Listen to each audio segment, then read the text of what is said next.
In 1915, 8 months after the start of World War I, Australian and New Zealand soldiers formed part of an Allied expedition that embarked on a mission to capture the Gallipoli Peninsula.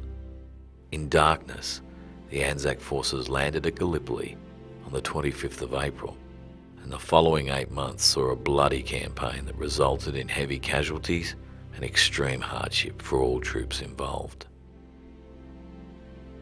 In August 2014, it will be the 100th anniversary of the commencement of World War I, and on the 25th of April 2015, we will commemorate the 100-year anniversary of the first Anzac Day. While the landing at Gallipoli in April 1915 and the ensuing military campaign did not achieve its military objectives, the actions of the Australian and New Zealand troops during this campaign have left an indelible mark on history and national identity with the creation of the Anzac legend. The 25th of April was officially named Anzac Day in 1916, and this day has become a national day of remembrance that commemorates all Anzacs that have served in wars, conflicts and peacekeeping operations. The Anzacs that have served their country during the past 100 years have come from communities spread across the country. Cities and towns, large and small, that played a role in the creation of the Anzac legend.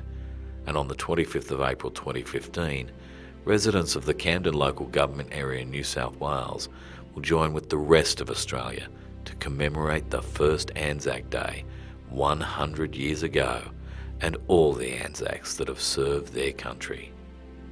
Let us now hear the story of the Camden ANZACS.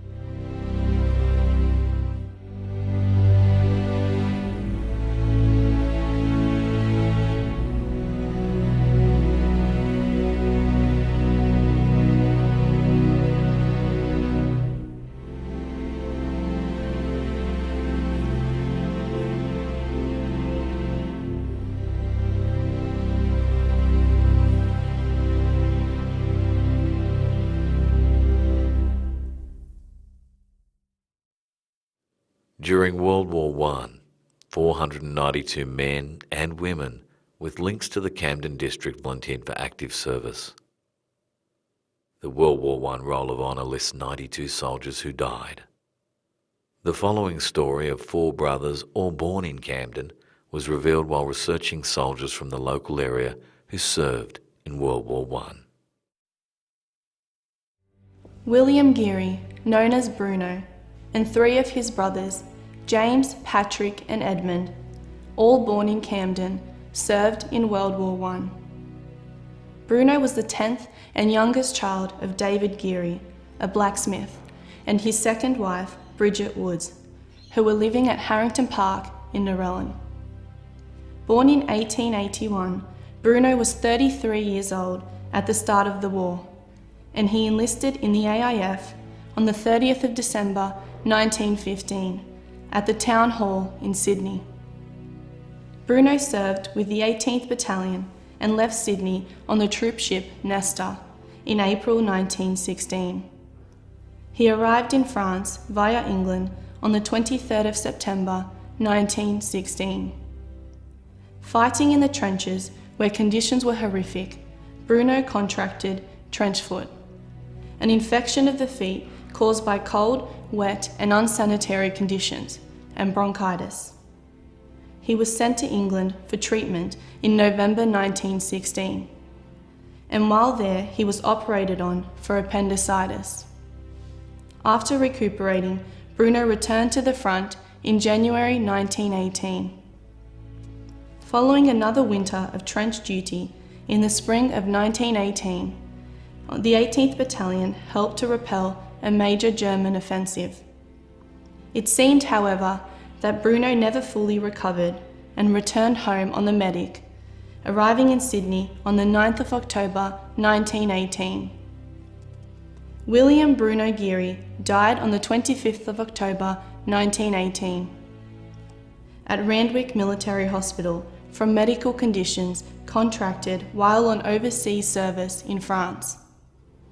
He is buried at Rookwood Cemetery. Bruno's brothers, James, Patrick and Edmund Geary, also served in World War I. James and Patrick both returned to Australia. Edmund, who had previously served in the Boer War from 1900 to 1901, enlisted on the 22nd of August 1914. He served in the 2nd Battalion AIF.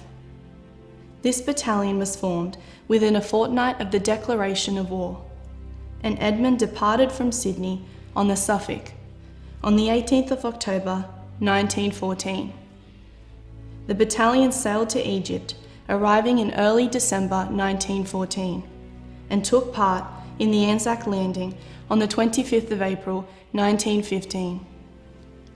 Edmund Geary suffered a scalp wound on the 8th of June 1915 at Gallipoli and was killed in action at Gallipoli between the 7th and 14th of August 1915. He was 37 years old.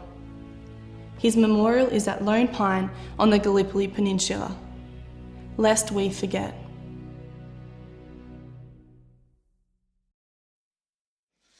Fellow Australians, it is my melancholy duty to inform you officially that in consequence of a persistence by Germany in her invasion of Poland, Great Britain has declared war upon her, and that as a result, Australia is also at war.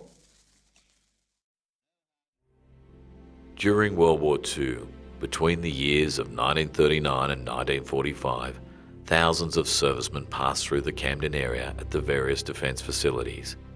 Many of those who enlisted in the Camden district probably did not originate from the area, but came to enlist and undertake initial training for the Army and Air Force at one of the training establishments.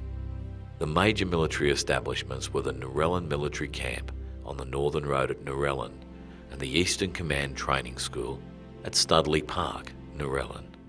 The principal RAAF establishment was located at Camden Aerodrome, with secondary airfields at the Oaks and Menangle Paceway. Bert Ryan and Laurie Giles MBE are two of the many Camden ANZACs who bravely fought during World War II. Here are their stories. I joined the Air Force per medium of the call-up we got from the war, from the Army, knowing full well that I could transfer to the Air Force at that time.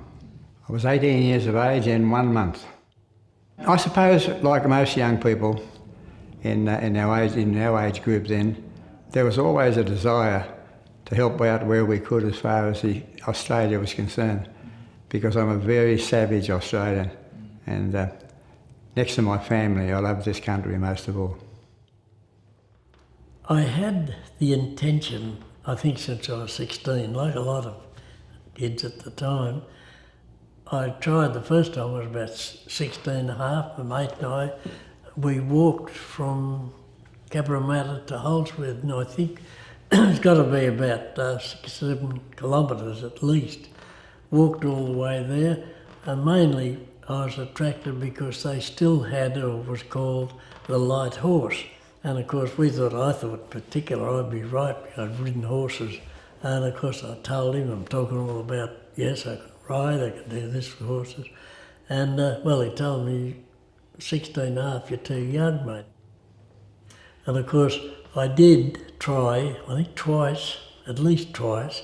And the last time I went to Victoria, to Martin Place. And they had a big fanfare, and we were in there, went through the doctor, yep, you're right, son.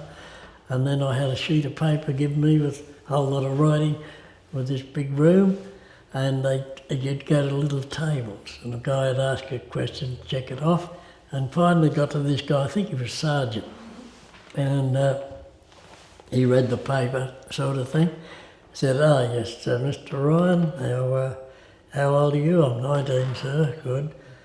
He said, we check your age out, and if we find that you've been telling lies about it, he said, you're arrested and you're put in jail for 3 months. And they used to call it boob. He said, you'll be in boob for 3 months, and you'll scrub floors with a toothbrush, and you'll be out there cutting lawns with a pair of scissors. Yeah, I said, oh, yes, sir. And he said, now, how old did you say you were, Mr. Mose? I'm 17 and a half, sir. And I never thought of the Navy. Don't know why, but I didn't. And there was a little shipping office just below the harbour bridge, and they called it Sydney North for some reason.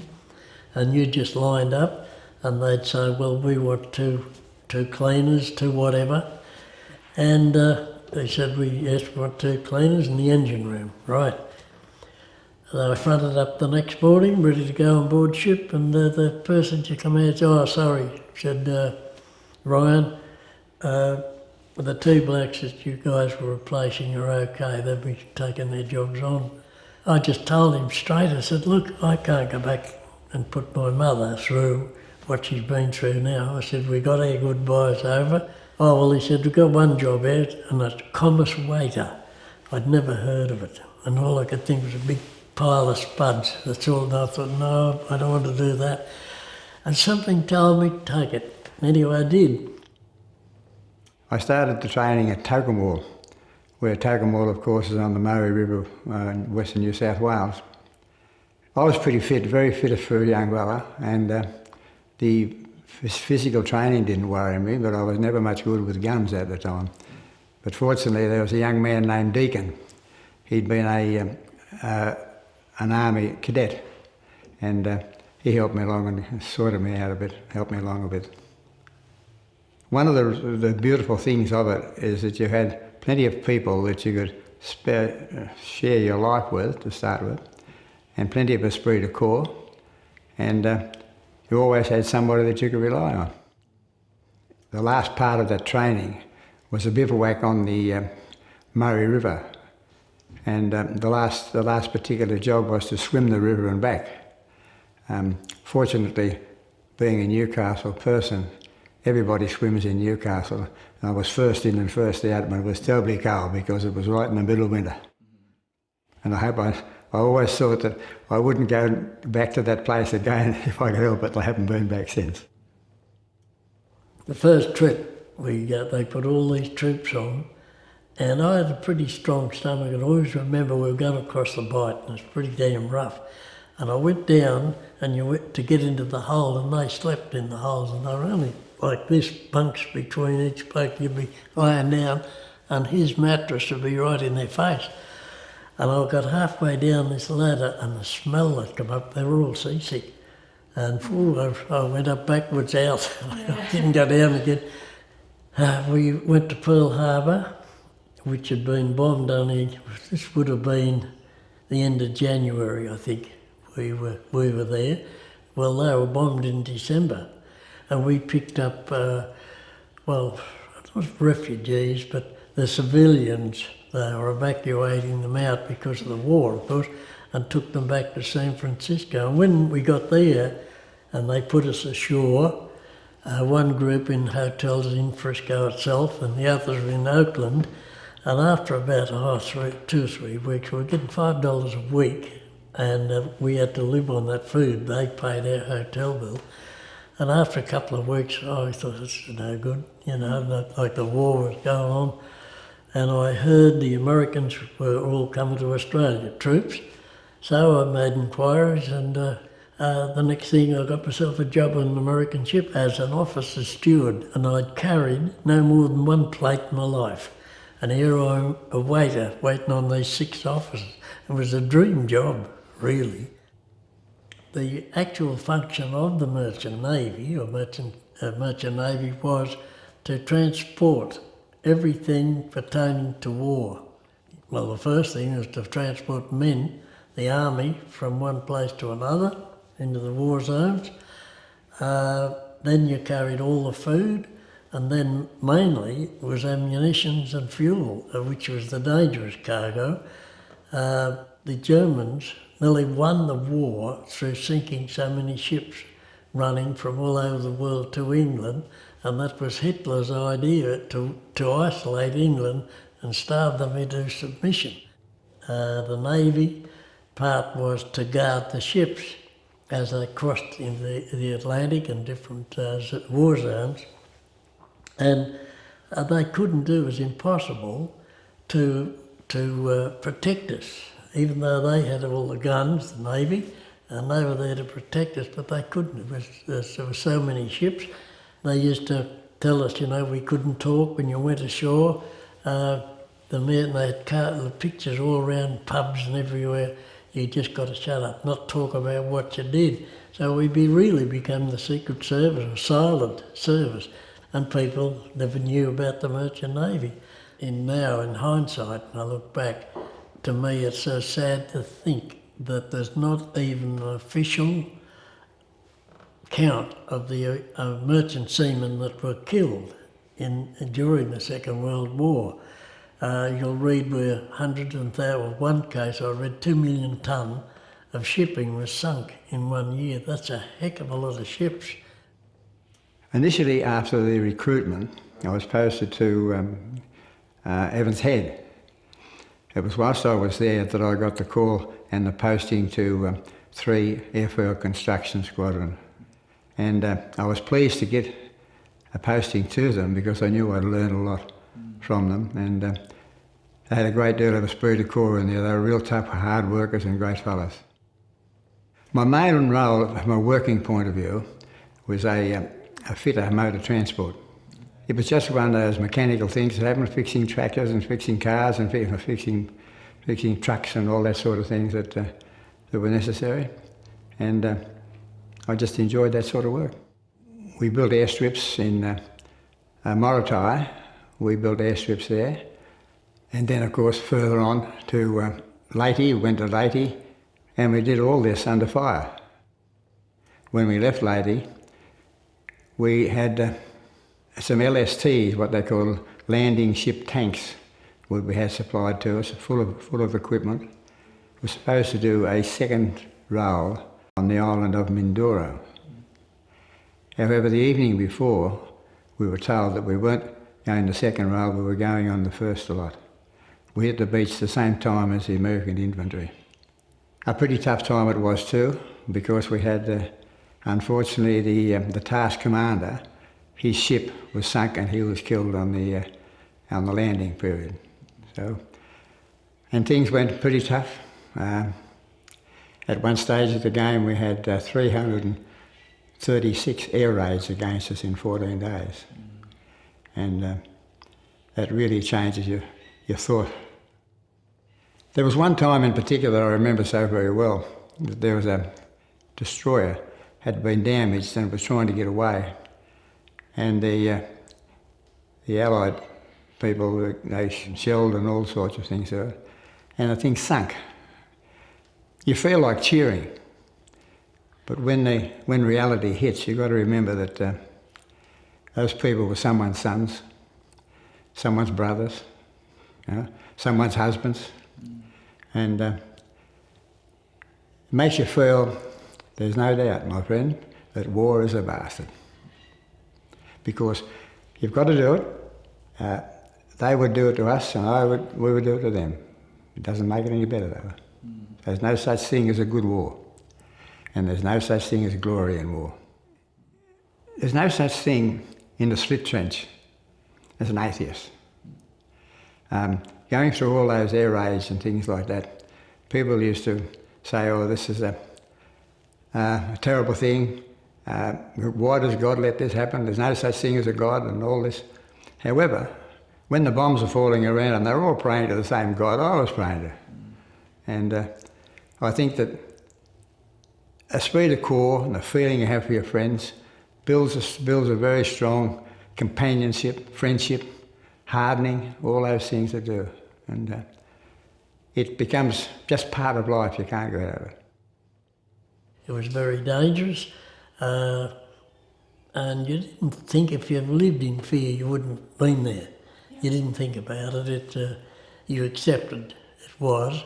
But we were different to the guys in the front line. I mean, they were getting shot at and dodging bullets and whatever. But it was all quiet, and you went around just like we're sitting here, going about your daily chores, and the next thing, bang, bang, your ship was blown up from underneath you. So you had that constant fear there, but it was submerged within yourself because common sense told you you can't live in fear and work in fear. Your sight takes over and you forget about it, basically. By this time I'd left that very comfortable ship and I was on this old, oh God, I can remember it was a rust bucket, garbage all around when I went on board, and I thought, what am I doing here? You know, after leaving this, well, like a cruise liner, you could say. We were in New York by this time. We loaded these bombs up and we had 11,000 tonne of bombs on board, and then we had deck cargo, there was tanks and trucks, whatever. And we didn't know, but we had the impression we were going to Russia, and that was the deadliest run of all ever since. Well, there was one convoy of 35 ships and they sunk every one of them. The particular night, not even thinking about submarines or anything else, I was washing a shirt. It was still daylight, but must have been before we were going to have tea, I would think. And I'm washing this shirt, and the next thing, this terrific explosion. The steel door slams shut. I just, like all these things, still here. And the first thought was, how the heck do I get out? I was thinking, trying to get through the porthole. And being small, I thought I might fit. And the next thing, another torpedo hit, and it blew the door open. It's like that door over there. And it was just fire. It looked like it was an inferno, but I knew it wasn't. And I jumped straight into the hallway, and what it was, the after end of the ship had been blown off, where all the detonators were, and all the deck gang and gun crew, they all got killed. And that was all probably, in metres, probably no more than about 10 metres, 15 metres away from where I was. And as soon as I got into the alleyway, I ran up to get up on top deck. And as I was running up the steps, this Joe, he was a Maltese fellow. Now I think he was a fireman on the ship. And I said, come on Joe, this thing's going to go down. And he said, I've got to get my cat. Well, I just kept going. I thought, well, I forgot about what happened if he didn't make it. And when I got up on the flying bridge, I call it, none of us carried lifebelts with us. We had them, I think, under our bunks.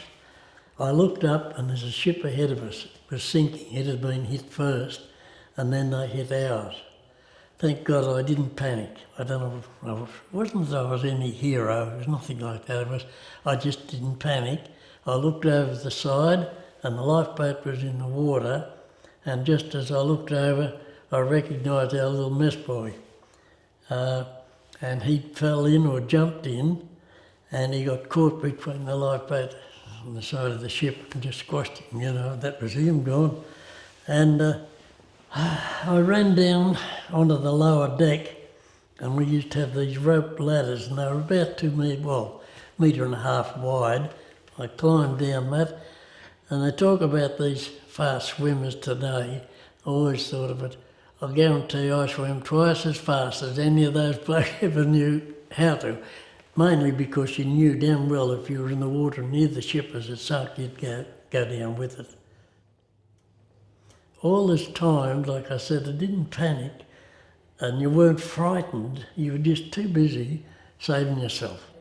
I don't know how long I was in the water, but I eventually got to the lifeboat and they said, there she goes, and it couldn't have been any more because they said the ship sunk in 7 minutes.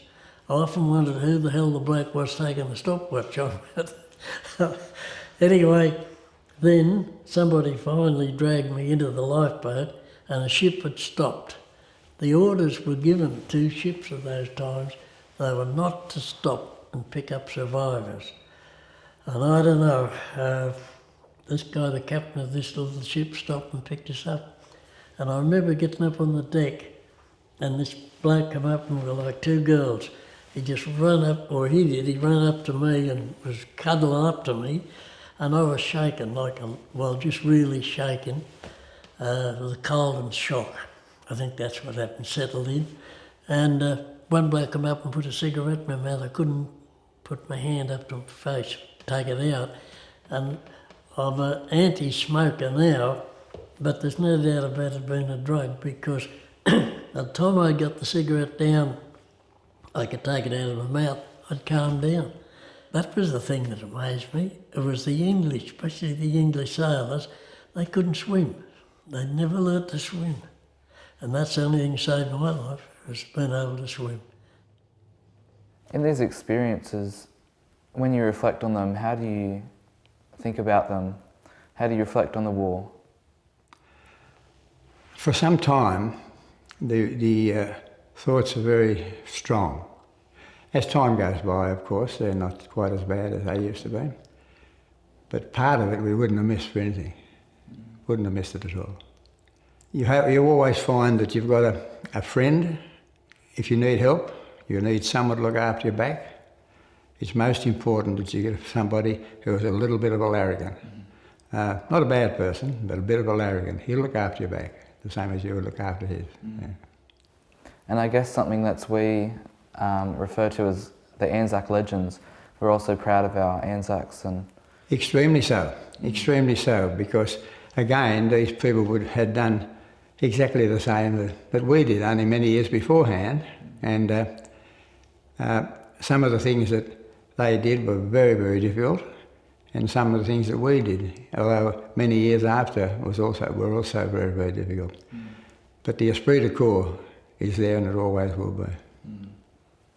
So, do you think the war changed you as a person? Do you think it had some long-term effects on you?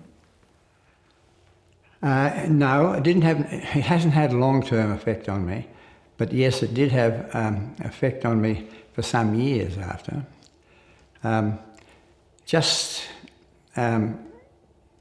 Things that would not normally have concerned you.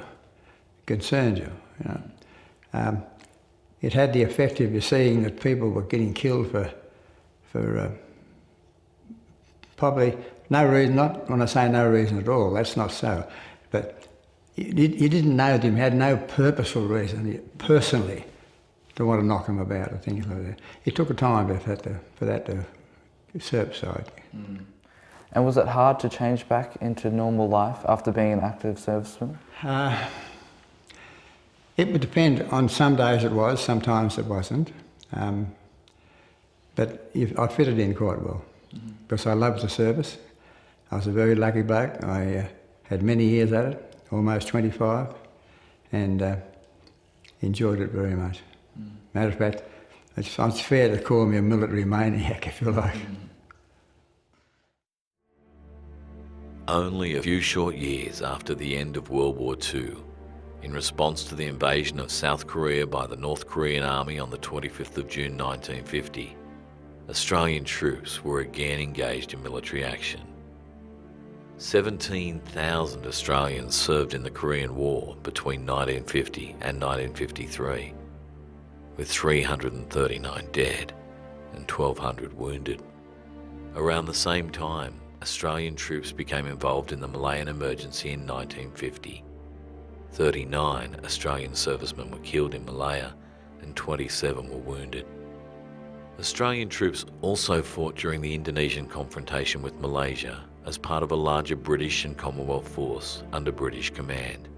During this conflict between 1962 and 1966, 23 Australians were killed and 8 were wounded. In 1962, Australia became involved in the Vietnam War, making an initial commitment of 30 military advisors. This was the beginning of the longest major conflict in which Australians have been involved. From 1962 until the withdrawal of our troops in 1973, around 60,000 Australians, including ground troops, Air Force and Navy personnel, served in Vietnam. 521 Australians were killed and over 3,000 were wounded. I joined the Navy in 1968 when I was 16, not much older than what you are now, Josh. And the first ship that they posted me to was HMAS Sydney, which was a troop carrier. I was an ordinary seaman steward. Being an ordinary seaman, you worked everywhere, all over the ship. So one day I might be working on the flight deck. I did a stint in the telephone exchange. One stage there I was what's called a side boy, and my job on one journey up to Vietnam was to look after the Admiral. I'd have to stand outside his door in case he needed something. So that was a bit boring sometimes because, but it was part of the job. It was part of the learning curve. I first got involved with the war. It was not so much a war in the army at the time. I was conscripted. When I got conscripted, I wasn't really happy about it. I was the only one of all my mates that went. It took me probably 2 weeks into basic training, where they got you super fit and everything else, that I started to like it. From then on, I liked it more and more. We went from basic training into corps training. Then I moved to Fibre, which is the 5th Royal Australian Regiment, and we happened to go into jungle training centres, acting as enemy for the people going through the jungle training to go to Vietnam. So we had a bit of first-hand knowledge of what was going to happen or what to look for. And then we finally got the message that we're going overseas. The first time I went was in July of 1968. We took the 4 Royal Australian Regiment up there. It took basically 10, 12 days to go up there, and then we picked up the 2nd Royal Australian Regiment and took another 12 days to come back. We arrived in Vietnam. They put us in landing craft, told us to fix bayonets. We never had any ammunition, and said we're going to take the beach. We packed death because you couldn't see nothing. When the front dropped on the barge, there's people peddling push bikes up and down the street, so it was all a catch to get us going, but it was good. Mainly a lot of our first stuff we did was a lot of ambushing. We were on the knoll of this hill, and the grass was about a metre tall. We had them come through that night. There were 3 of them come through. Well, we let them have everything we had, and they ran into one platoon and they finished them. But as it turned out, there was 2 guys, and this is a bit that really hurts me, was one of the ones that we killed was a 12-year-old girl. I think it's an 11-year-old actually, but anyhow. We killed her, and she was carrying an RPG, which is a rocket propelled grenade carrier. It was devastating. I think it cut us all up, to see that. And this is what they used to do. They used to go to villages and take the children away so they could use them as child labour. And they'd force them into this sort of stuff. She probably wouldn't have been firing this thing. She probably carried it for them to take it to wherever they were going. And she wore it, that was devastating. You didn't really know your enemy. He or she could be standing right next to you. You weren't too sure. It just the way they operated, the tunnels they built, which was very hard to find. I think because you train so well over there that you are scared. It's natural because you don't know what you're going to be walking into. No one knows what you're going to walk into. You know what's around the corner. You don't know what's behind the tree. You don't know what, unless it hits you. We were in the bottom of this valley. It was a known Viet Cong stronghold area, The one platoon were in a position, they stopped, and the lieutenant took his radio man, and they went on a recce on their own, which he should never have done. Well, as it turned out, he got shot. The lieutenant got shot, and we were told we had to go up and try and get him out. There was 6 of us at the time. It took us probably an hour and a half to go about 200 metres, if that. When the lieutenant got hit, his radio man, they didn't shoot him. They just left him around like bait, so they kept him moving. They'd fire around his feet and keep him moving to attract our attention to try and get him out so they could have a go at us. On the way up there, they gave us hell, honestly. They fired RPGs at us, rifle fire at us, they had everything. How they got none of us really got killed, got me beat. But we come against this fire lane. We hit a brick wall, we had nowhere else we could go. We had to get across to have a look to see where he was. So I went across and I lay down and I looked around the corner and I could see the bottom part of his body. He wasn't moving, this is Lieutenant. And we wondered how he was getting on, but I called out to him, but he never answered. And then I happened to do the stupid thing which they teach you not to do. They always teach you in the army to look around, you never look over. And stupid me looked over, and I got shot twice through the face. It threw me on the ground. I thought I'm not going back across that fire lane because he'll have me for sure. Because he had me set there, and I thought I'm staying there for a while, and so I made him think that he got me running good and proper. And I told the guys I'm coming across, and I dropped part of my gear. I took my rifle and my ammo with me, and I backed across the fire lane. Then they come up to get me and put me on a stretcher, and they put me on a stretcher to take me out. I was no sooner going back down and they were firing at us again, and I thought, darn this, I'm off this, and I got off the stretcher and I walked back down. When I got back down there, they asked me what happened. I told them, and then they said, right, you're going to get chopped out now. And I said, no, I'm not. I said, I'm not going anywhere until I find out how the guy's got on, like, you know. And he was a major, and I was only a section commander at that time. And he had, you know, well, I justified him, and I thought, I'm not going. And I told him I wasn't going. And anyhow, he sat around and let me hang around for about another half an hour. And then he made me go, and I had to go, like, you know. We had an American chopper come in and pick me up. I got on the chopper and the guys asked me, it was uncanny, like, you know. I'd just been shot twice and they asked me which way I'd like to go back to Vung Tau Hospital. I could go straight directly there across the top, or we could take a scenic tour down the coast. And I said, I'll take the scenic tour down the coast. So we went down the coast, it was good. We got to the hospital, they were waiting for me, threw me on a stretcher. From then on, I woke up 2 days later in a hospital bed. And that was my time in Vietnam, basically. On my last journey, we were be called through Fremantle, and that's where my parents were. So it was a very proud day coming through. I felt very, very red, white and blue, so to speak, very patriotic. But recognition, it took the government a long time to give us recognition for the guys that were on board Sydney. They believed that we weren't really in any real danger, I suppose. So it took them a long time, a lot of fighting from a lot of people to get recognition. I mean, I felt glad about I was going home, see parents and see friends and all that, and my family. But I had mixed feelings because the other feeling was that I was leaving my mates behind.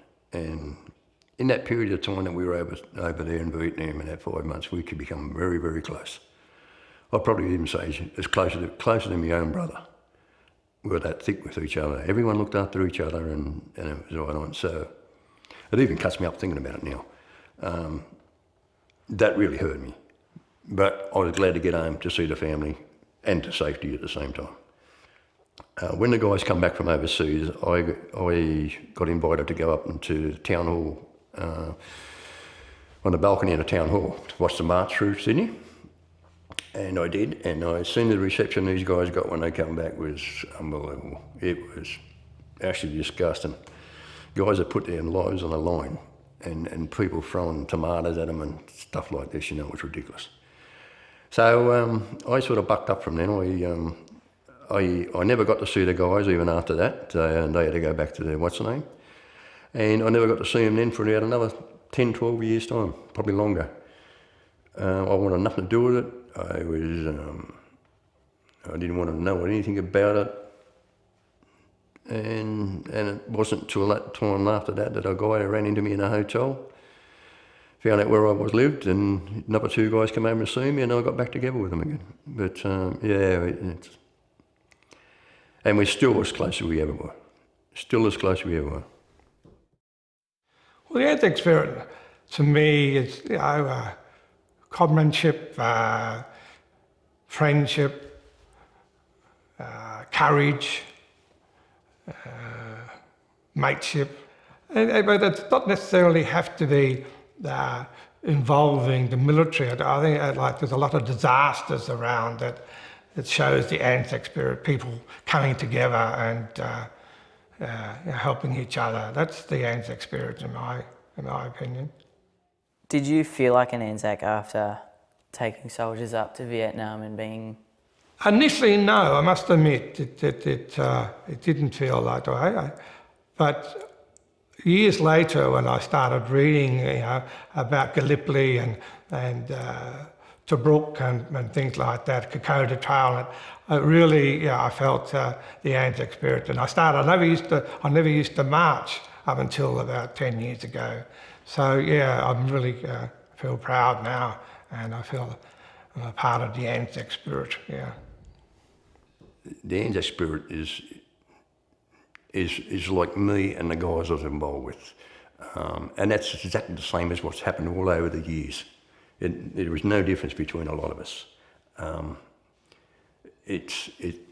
Anzac Day, for instance, is a day which is a national day for us. And we feel proud. We definitely feel proud. People line the streets, and there's so much different to when I said about the welcome when the guys march through Sydney they come back from Vietnam to now. People, I don't know, they just respect. They've got everything going for it. I mean, and I've seen over the years that this has grown more and more every year. It's getting bigger and stronger every year that I've been around. It's fantastic. Since 1947, Australia has sent at least 30,000 troops to assist in over 50 peacekeeping operations, as well as a similar number of disaster relief operations around the world. We have also, in more recent times, been involved in wars in Afghanistan and Iraq. Australian forces have been active in Afghanistan in various roles since the war began in 2001. In December 2013, the last Australian troops left Uruzgan province, but over 400 military personnel remain in Afghanistan in training and support roles. Our role in Iraq began in 2003, and between 2003 and 2009, more than 20,000 Australian Defence Force personnel served as part of Operation Catalyst. Major Stuart Pemberton served with the British Army in Iraq and is now a Camden resident, serving in the Australian Army. Here is Stuart's story. Thank you, Major Stuart Pemberton, for volunteering your time here to participate in this film. First off, what inspired you to join the Army? I come from quite a large family, in fact 7 children, 9 in total, and we were quite poor and didn't have a fantastic upbringing. So being able to escape from home at the earliest opportunity was my initial motivation. That said, my father was in the army for several years, and my grandfather had served through World War I as a Royal Engineer and World War II. I joined direct from school as a junior leader, which provides you with the training for when at 18 you join the man service. I then went off and served pretty much all around the world in the next 5 years, including the Falklands War, Northern Ireland on a couple of occasions. Over the next 10 years I was attending courses, being promoted, and went through the ranks, commissioned from WO1 in 1998 to become a captain in the Royal Engineers, and that led me to 2-3 Amphibious Engineer Squadron, where I was serving when I went to Iraq for the Iraq War.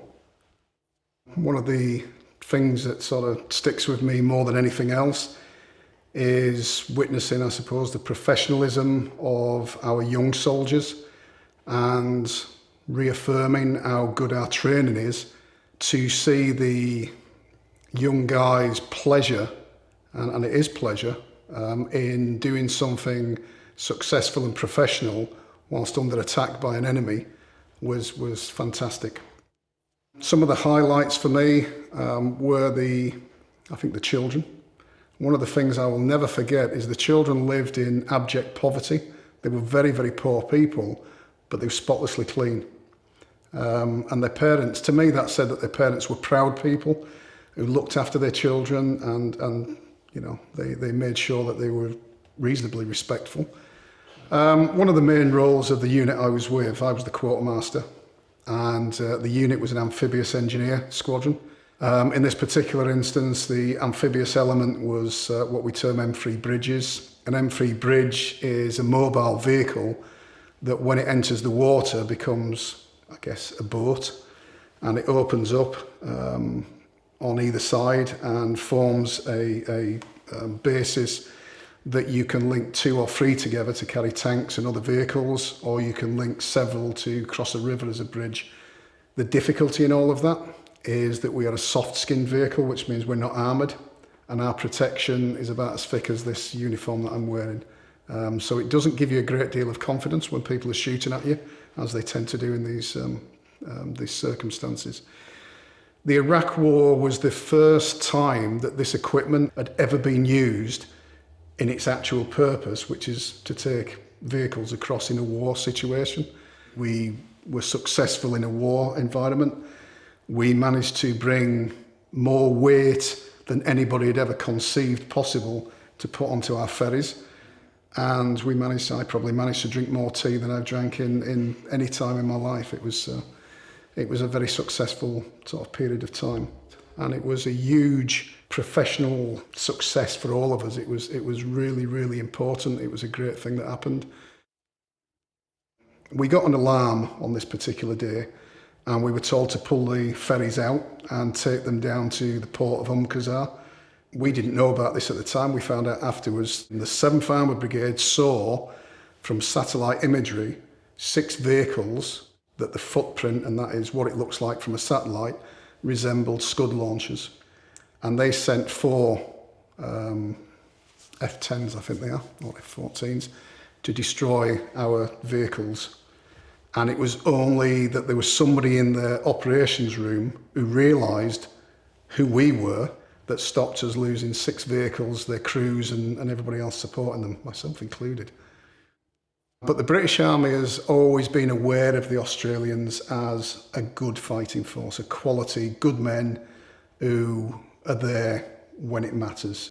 The Australians tend to be well-trained, professional, dedicated guys, and they're quite happy working. They don't like losing at anything. That's a good trait in the military. You don't want people who enjoy losing. You want people who like to win. The most important thing is they're all volunteers. They want to be there. They want to be trained. They want to fulfil whatever is their role. My first experience of Anzac Day was actually in the United Kingdom, which we had no real idea what that was about. So we went along in uniform, and it was awesome. And it's about how Australia sees itself coming of age, and how its army sees itself of standing on its own 2 feet and where it started from.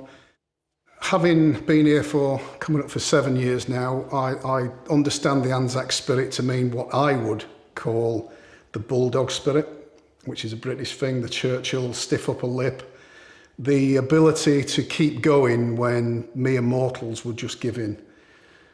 I know enough about Gallipoli to know that the Australians fought in the worst of conditions and never gave in. The number of VCs and other awards that they won on that peninsula speaks volumes. It speaks for itself.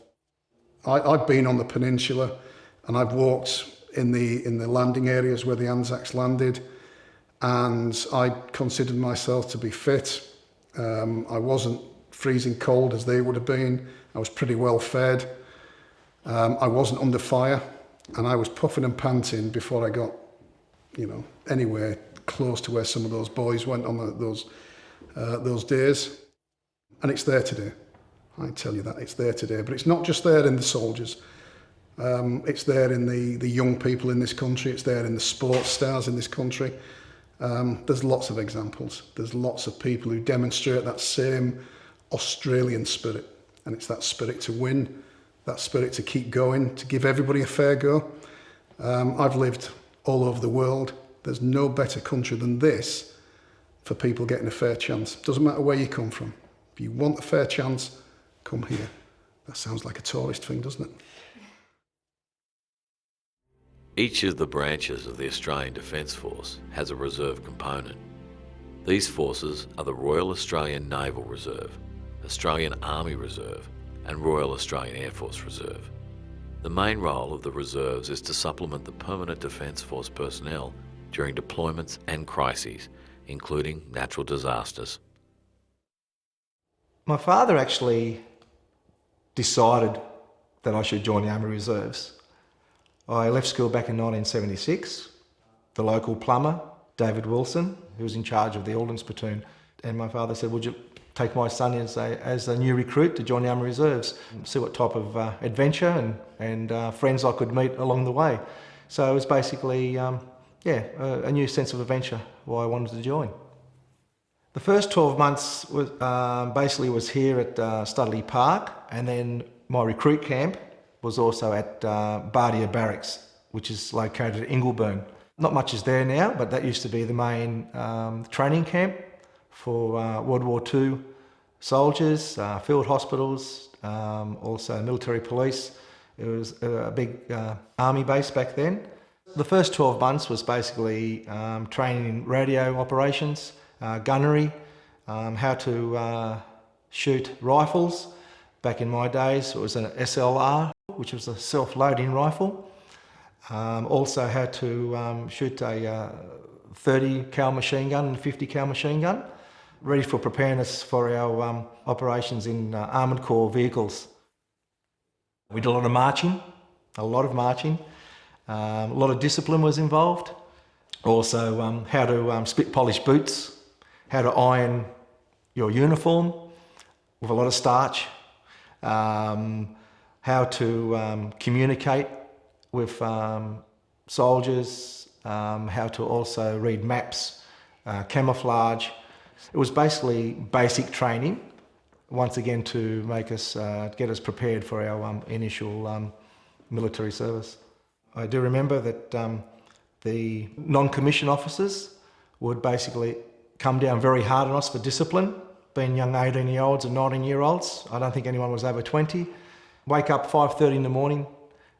We'd thought we'd made our beds correctly. You'd come back after marching and your beds would be upside down, turned inside out, boots, lockers all over the place, and we had to start all over again. So we learned very quickly on how to make our beds. Another memorable part was being here at Studley Park, 1979, 100 years of the West Camden Light Horse Brigade, and then we became, in 1979, the 1st 15th Royal New South Wales Lancers. I was actually the youngest recruit or soldier at the time, and actually cut the cake with a large sword, and I think I nicked my hand as I was cutting the cake. But I think the most memorable part of the Army Reserves was at the time of the Camden show. I think it was back in 1979 that actually drove one of the armoured personnel carriers around the Camden showgrounds, and on board we had the Camden showgirl. So that was a lot of fun, and I think I got a bit carried away while I was driving the carrier and I was waving around to people, and I think I nearly hit the fence driving around, but and the looks on people's eyes when I saw this big carrier coming towards them. But that would have been a memorable part, driving the carrier around the Camden show. 1976, right up to 78, I encouraged a lot of young friends of mine to join because I knew there wasn't much discipline around the place at the time. I thought the Army Reserves would be the great thing to do. That's why my father said join the Army Reserves. It's a great way to meet friends, comradeship as well, to see places. Also, not very often do young 18-year-olds get to fire 30 cal machine guns or 50 cal machine guns, a grenade launcher, a bazooka, throw hand grenades, shoot pistols, and drive armoured personnel carriers, which I did. And my part of it as well, also, we were making TV commercials for the Army Reserves. Not that I got on TV, but I was driving the carrier with the hatch down. But that's, there's a lot of sense of adventure why the young ones should join. And plus back then it was tax-free dollars, which it is today. So it was good pocket money. He had gotten old and a little paunchy, and his hair was falling fast.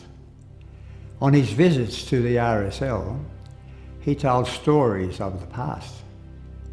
of a war that he once fought in and the deeds that he had done. In his exploits with his buddies, they were heroes, every one. And though sometimes to his neighbours his tales became a joke, but his mates all listened quietly, for they knew of where he spoke. But we'll hear his tales no longer, for old Bob has passed away, and the world is a little poorer, for a veteran died today. He won't be mourned by many, just his children and his wife. To his nearest and his dearest, it was a very precious life. He held a job and raised a family, going quietly on his way, and the world won't note his passing, though a veteran died today. When noted leaders leave this earth, their bodies lie in state, and thousands see their passing and proclaim them to be great. Papers tell of their life stories from the time that they were young, but the passing of a veteran goes unnoticed and unsung. Should you find yourself in danger with your enemies at hand, would you really want a waffler or a man who takes a stand? You would surely want a veteran, loving his country, his home and his kin. Just a common veteran who would fight until the end. Old Bob was just a common veteran, and his ranks are growing thin. But his presence should remind us we may need his like again. For when countries are in conflict, we find the veteran's part is to clean up all the troubles that other people start. If we cannot do him honour while he's here to hear the praise, then at least let's give him homage at the ending of his days. Perhaps just a simple headline in the paper that might say, "Our country is in mourning because a veteran died today."